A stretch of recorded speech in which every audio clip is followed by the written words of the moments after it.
jump right on in. I'm using a white zenithal approach, top down from the light source. The model is just temporarily tacked together, poster tack and whatnot, while I go ahead and put the zenithal highlights on. The model is Nico Robin from One Piece, which I know virtually nothing about other than my understanding it's a popular show, popular character, and it came across my desk, the model did, so I'm like, hey, you know what, let's do this one. I actually, the base was printing at the time I was doing this part of the video, so I didn't have the base for her to be anchored to.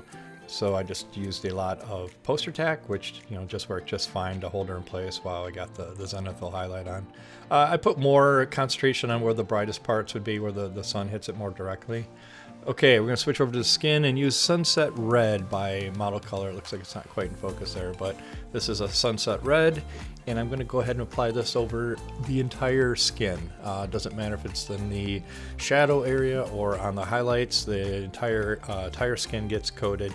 It's thin though. It lets the lighter areas and the darker shadow areas through equally, so yeah, I just don't want to put this on too thick and then hide that. This straight leg here is kind of mostly hidden under the skirt, but still, just parts of it that'll be seen, so I want to make sure I have the skin colors on it as well. So why this really intense color? Skin is made up of a lot of colors. It's made up of reds and yellows and blues and all the colors in between there. This is more of a dynamic approach, meaning that you get that red underneath, and then as long as you put your other colors on in a thin, semi-transparent way, it allows some of this to show through. It's not like immediately noticeable, but it will help boost the overall variance in your different skin colors and your skin tones. The important thing is to make sure you cover the entire amount of skin. You don't want to leave any of the zenithal white showing at this point. You want to make sure the entire amount of skin, even in the shadow areas, is covered with this color. And there's that. Switching over to a Tan Flesh by Pro Acryl. This is going to be my base skin tone, if you will. And again, super thin, not overdoing it with the coats, just putting one thin coat on here. And I am trying to cover, again, everywhere, but I'll be a little less aggressive in the shadow areas than more on the top part of the model. All these flesh tone colors, you don't have to use any of them. You could just start with a blue, a red, a yellow, some white, and make up all your own skin tones by certain ways of blending and using the white to lighten or lower it. And actually, that's how I did the skin on the Invisible Woman model that I did. So I'll try to link that up in the corner now if I can remember, if you want to see how to do it that way instead of using kind of pre-made skin tone colors. What I didn't do at this point was, I did do it, but I didn't hit the record button, is I put a transparent red ink, or you could use like a transparent red paint that's thinned down, and I put that into all the recesses, and of the recesses of like where the skin would fold, between fingers and toes and that. And I did that before I did this orcish dermis step. And pretty much everywhere you see me putting the orcish dermis, I had previously put this transparent red in. And again, I put the transparent red in to bring that red back that my initial tan flesh had covered up. And it's just like, I see this every video, I think I do anyhow. It's like a back and forth here where you go and you put your darker colors in and then you turn around, put your lighter colors back on, and you just kind of go back and forth until you find the balance that you're happy with. So at this point, there's my orcish dermis, which by the way is extremely thinned down. It's probably at least 50-50 with water, if not more water than dermis. And I'm just going around and hitting, like I said, where the darker recesses of the skin might be, where the folds are behind the knee there, and around the ankle and whatnot, and basically the undersides, if you will, but also like you can see me hitting the knee there as well, where areas where the skin would have more friction or some more of like a rough usage, if you will, of the skin. As for how many times you should go back and forth with your different colors, it comes down to your eye and what you're trying to accomplish with your skin tones. I know when I'm doing this dermis right now that I'm pushing it too aggressive towards the brighter side, but I'm doing that intentionally because I usually, when I stop my skin tones, I want to stop with putting the lightest color on last. That's just my approach. End of the day, though, you have to find the approach or the style that works for you and your style of painting. Again, I'm just putting the last of the dermis in, getting the fold there in the elbow and on the underside of the arm, and then hitting her torso. Since she's leaned over, the front of her torso is actually more in shadow than her back. But even on the back, that's more towards the sunlight. I want to get those wrinkles and those little like dimple spots in that as well. Switching over back to the tan flesh, this is the first skin color I put on over top the sunset red. Is again, now I'm pushing that dermis back. I'm pushing it down into the final kind of recesses and areas that I want the dermis to be. And there's kind of an example of how that looked after I finished that arm. And again, I'm keeping mindful of where my light's coming from. And a lot of time I don't have it on the video, but I'll hold the piece up to the model and try to remember it's, she's leaning forward, so the arm is hanging this way and that arm is against her thigh, and the palm would be, hidden from the sunlight. And all these things are coming into play as I make my final determinations on where exactly I'm going to put each of these colors. The fact that she's going to be wearing hair, obviously hair, I'm not really taking that into consideration so much. If the hair covers up a highlight I put on, so be it. No big deal there. So instead, I'm really focusing here on the areas that I know will not be covered up by the hair, areas that are going to be more of the focal point of the model. Again, keeping in mind of her final pose of kind of leaning forward. Areas like this, it's extremely important you don't hit your highlight color or your lighter skin colors into the folds, into the creases of the skin around the collarbone and her chest and that, because it will really diminish the overall effect you're trying to get with a natural looking skin, not just the skin tone, but the way the light and shadows play off of skin, given the pose she's in. If you have any questions at all about how I do the skin or why I do what I do and I'm not explaining it well, or I don't hit on your particular question, just drop it in the comments below. I'd be more than happy to answer any questions, and just would be nice to know if how I explain my approach to skin is helpful to you.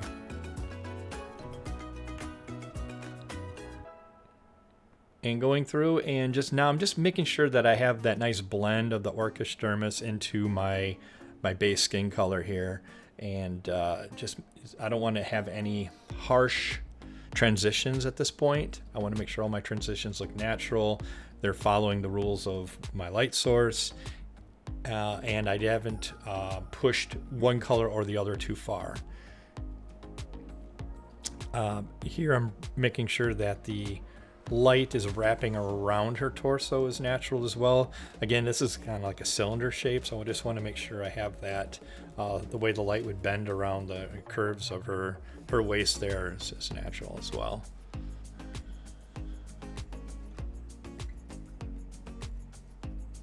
And that's finished piece there. Well, I shouldn't say finished, we got to do a highlight yet. And here's our highlight. I'm using a light flesh, Vallejo light flesh, and this will be the final highlight. Again, this is only for the parts of the model or parts of the skin that are facing directly up into the light source, the sun here. Putting highlights, even though they're probably going to get covered up by her bangs and that, I'm still putting them on her forehead, top of her nose, her chin, her cheeks, her collarbones, her chest.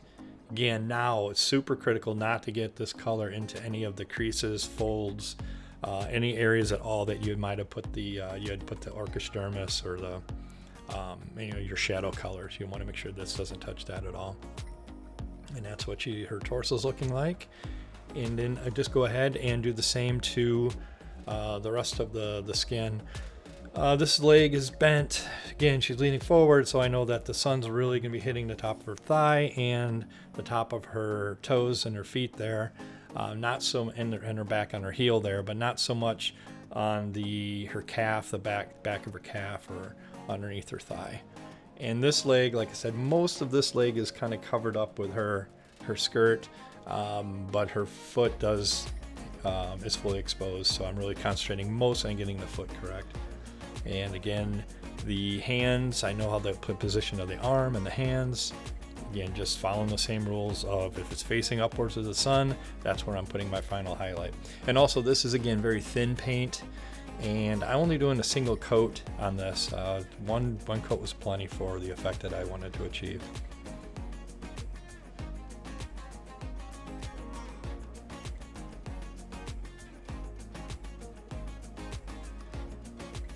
And again, just blending around her hip into the underside where it's more in shadow. And now we're switching over to her hair. I'm using the satin black. It's a new color for me, but I really like it.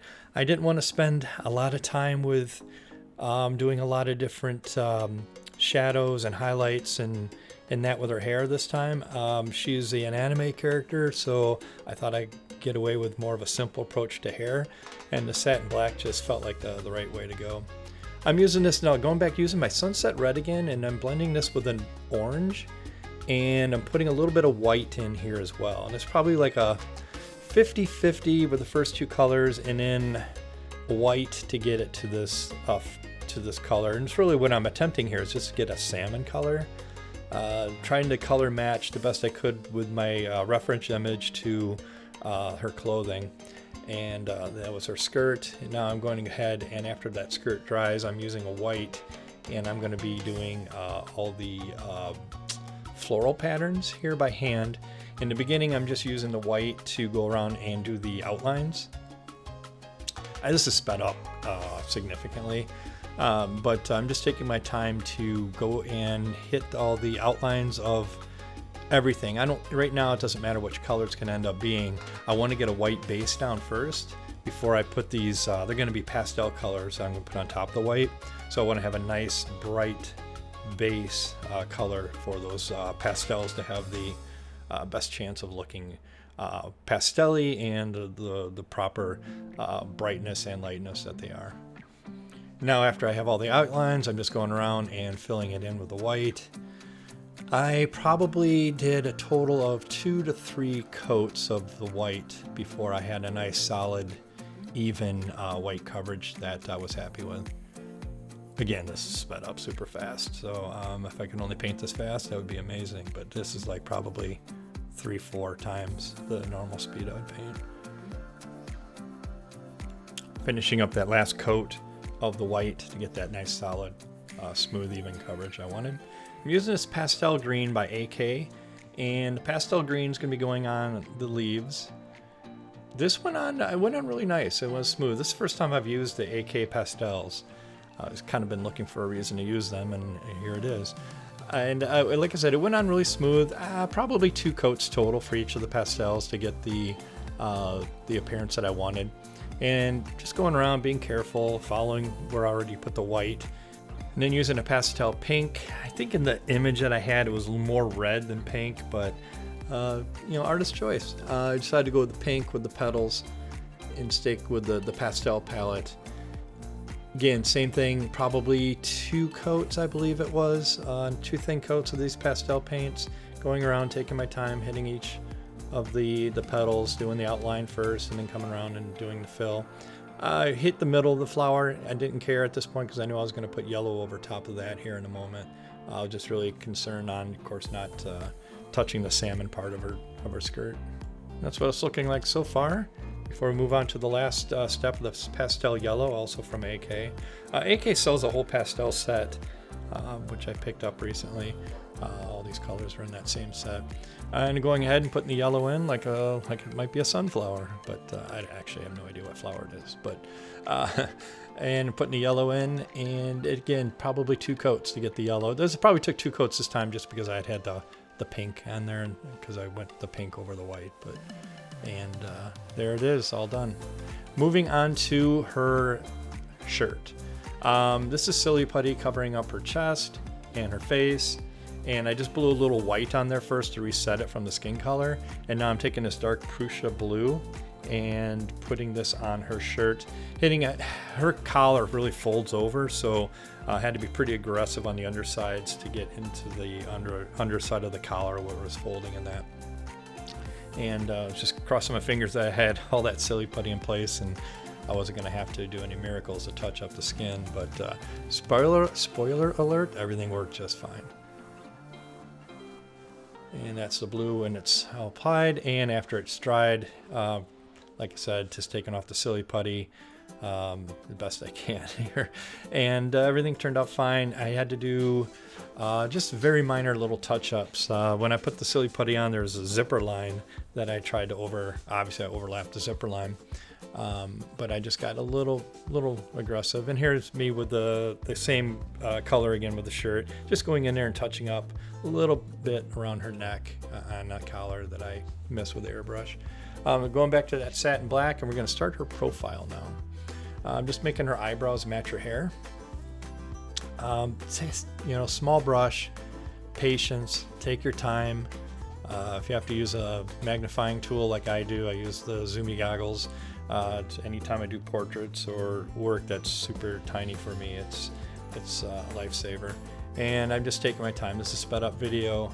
It takes me a lot longer than that. For her bottom lids, I decided to go more of a natural look this time, so I didn't go all heavy black mascara and eyeshadow and all that jazz. I'm just putting more of this Orchis Dermis that's watered down and putting that on her lower eyes. And then going using this French Mirage Blue for her eyelashes. Again, I'm trying to keep her appearance softer, not so style aggressive, I guess maybe is the term. And this even though it's a Mirage Blue, it's really kind of like a gray color. And this is for her eyelashes. They were heavily sculpted, which I love because it makes it a lot easier to paint, in my opinion. But since they're heavily sculpted, they're also very dominant in their appearance. And now I'm using deck tan for her eyeballs and also her teeth. Her lips are parted just a little bit, so I want to get a little bit of deck tan in there for her teeth. And now I'm just working on her eyeballs. I always use an off-white for eyeballs. I find it works a lot better than a stark white. Makes it look more natural. Taking my time, making sure I have nice clean lines, and there's her eyes ready for this dark fuchsia blue. This is the same blue used on her shirt. I'm going to use this for the dark part of her blue eyes. Fun fact, the Magna version of this character's got brown eyes, but the animated version has blue eyes. I chose blue eyes because the reference image I had with this outfit was from the animated show, so like blue eyes it is. Good to go. Anyhow, this is going to be the dark part of her eyes. This is where I'm establishing the direction she's looking. So I started with her right eye, put a little dot in there where I knew she was kind of looking across her nose. And then I went to her left eye and worked on that to get the right position and the right size. And then I switched back to the left eye to make sure the left eye size matched her right eye. And here is me trying to get it into the camera so you can see the direction I ended up making her look towards, which was to her left. And now I'm using the sky blue, and I'm going to go ahead and paint the entire eye again, leaving just a little bit of that dark blue around the rim of the light blue. You're not changing her direction at this point, just really making those eyes pop. That nice bright blue there. And then the coal black will be her pupils. My thumb gets in the way because I have horrible camera angle when it comes time to do eyeballs, apparently. And I'm just dabbing that in there, shaping it before moving on to her lips. Her lips, I used a combination of that pastel pink, and I mixed it with a little something that I'm drawing a blank on right now. I think a little bit of that sunset red to give it just this color that I just didn't have a pre-mixed color for. This nice peach color for her lips, and then I just lightened it up with a little white for a highlight on her bottom lip. And there's her portrait. So if you noticed on the shirt, it was very glossy the way her paint dried, and I didn't like it. So I'm using this matte varnish, And after this dries, see how much matte it is right now? This is why I love this matte varnish from AK. It just took that semi-satin shirt color and knocked it right down to a very matte blue, which is the appearance that I wanted. Switching over to the silver from Vallejo and hitting the zipper on her shirt. Just, you know, patience is key here. And also, if you see, I'm using a little ceramic tile for a palette. Whenever it comes to using metallic paints, especially this one's really runny. I just put a little drop on a ceramic tile, and it allows me to control the consistency of the paint much better. If I put this on my wet palette, I would just lose all control over how thin or thick the paint was. But on a ceramic tile, I know it's not going to get any thinner than when I start, and by me spreading it around on the tile a little bit, I can kind of accelerate its drying, if you will. So that's why my little tip for working with metallic paints is never use a wet palette. I'm using this Hoth blue, and I'm going to go ahead and put the emblem or this pattern on her shirt, and there it is. Onto her sunglasses. I'm using these three colors: a burnt red, the bold Pyrrole red, and this Wild Rider red from Citadel. The last one's from Citadel. And I'm using from the darkest color to the lightest color. And the darkest color, I'll give the entire sunglass piece here a coat. And then from the top right, I'll come at the sunglasses with each of the lighter colors, just building up the light colors so I get that final reflection that I like. I'm using this Ruby Alchemy color for her fingernails and toenails. One thing I didn't say about the sunglasses, I used that same silver I did for her zipper, and I came around later and did the frames of the sunglasses. I didn't get that on video. But back to this, just doing the Petty Manny here with this ruby color. And now onto the base. Going ahead and hit the base with a black primer, and now I'm doing a basically zenithal, I guess, on it, just brightening it up with the white. I'm using this Skeleton Horde contrast paint with the airbrush to hit my first coat on the sand. This is going to be, the idea is sand with some green vegetation and a black rim is what the base is going to be here. And just going ahead, and I don't want a nice 100% even pattern. Going darker in some areas, lighter in others, just kind of try to get a more of a natural sand color, if you will. Now you see me going underneath the leaves and that. Here I'm going to switch over to an orc skin speed paint for all the vegetation. I'm hitting it from the underside first before the top side. And if you're wondering, why didn't I just do these pieces separately and then put them together later? It's because this piece was all sculpted as one shot. This whole thing printed as one piece. So without actually cutting these pieces off and doing it separate and gluing them back, this is what I'm working with. After going ahead and putting the green on, I'm going back and kind of neutralizing the green on the sand here by hand, just with a thin white. And then after this is dry, I will, and I'm fading that out, by the way. It's really bright, obviously, where it's heavy green to cover it up, but as I'm moving into the rest of the sand, I really thin down that white. And now I'm just going back with that Skeleton Horde, brushing that in. And I do come back with the airbrush and kind of fade that where I stop the brush work and fade it back into the center of the base for the, just give that nice transition where you couldn't tell that this was touched up. And then I'm coming with this Ushabti bone, and I'm just using a very large makeup brush for dry brushing. And I will go over this several times until I get the right amount of dry brush that I want. And when that is done, then I'm ready to switch over. I use a coal black from Pro Acryl, and I just take my time and go around the base, and kind of feel like I'm back in my Warhammer days where I made every one of my little guys have a black rim base, and that's what I'm doing here. And when that dries, it'll be a nice flat black, and that base is done. Assembly time, I'm using my E6000 right there for the permanent bond. E6000 takes forever and a day to dry, so sometimes I'll use some super glue as well to hold it in place temporarily. For little pieces like the bangs of her hair here, I'm only going to use super glue. It's fine. It's not really much weight on that at all. But I absolutely use super glue here because you can see her leaning forward. There's a lot of forward weight with her that needed to be supported temporarily. And With her arms, I think I did the same, E6000 and then super glue to put her arms in place. And just me getting the final adjustments. And her sunglasses on her head. And we have a finished Nico Robin from One Piece, which as I said earlier, I have no idea what the show really is about. I have no idea what this character's, what her deal is, but you know, we went ahead and built her up and painted her anyhow. The model printed well. I didn't have much cleanup to do with it. It assembled really well. It was just a nice, pleasing model to work with this time. I really do appreciate that. And with that, this model is ready to be put on display.